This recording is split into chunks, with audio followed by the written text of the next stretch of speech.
एक गांव के किनारे एक पुराना और सुनसान घर था। लोग कहते थे कि उस घर में रात को कुछ अजीब घटता है। गांव के बच्चे उस घर के पास जाने से भी डरते थे। एक रात गांव का एक युवक राहुल हिम्मत जुटाकर उस घर में जाने का फैसला करता है। उसने सुना था कि घर में एक आत्मा है जो वहां कई सालों से भटक रही है। रात के अंधेरे में राहुल अपने दोस्तों को बिना बताए उस घर में दाखिल हो गया। अंदर सब कुछ धूल से ढका हुआ था। हर कदम पर जमीन चरमराती थी। अचानक उसे लगा कि कोई उसके पीछे चल रहा है। उसने पलट कर देखा, लेकिन वहां कोई नहीं था।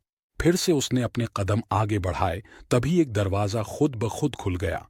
राहुल का दिल तेजी से धड़कने लगा। उसने हिम्मत करके उस दरवाजे के अंदर झांका, जहां उसे एक पुराना शीशा दिखा। उसने देखा कि शीशे में उसकी परछाई नहीं दिख रही थी, बल्कि एक औरत का चेहरा नजर आ रहा था। वह औरत चीखते हुए उसकी तरफ बढ़ने लगी। राहुल डर के मारे भागने लगा, लेकिन दरवाजे अपने आप बंद हो गए थे। चारों ओर अंधेरा और सन्नाटा था। अचानक उस औरत की चीखों से पूरा घर गूंज उठा। राहुल जोर से दरवाजा खोलने की कोशिश कर रहा था। तभी उसे महसूस हुआ कि कोई ठंडी हवा उसके गले पर सांस ले रही है।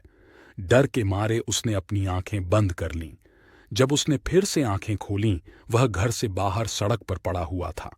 वह घर फिर कभी नहीं गया और न ही किसी को उस रात की सच्चाई बताई। लेकिन उस दिन के बाद गांव वालों ने देखा कि राहुल के चेहरे पर हमेशा अजीब सा डर बना रहता था।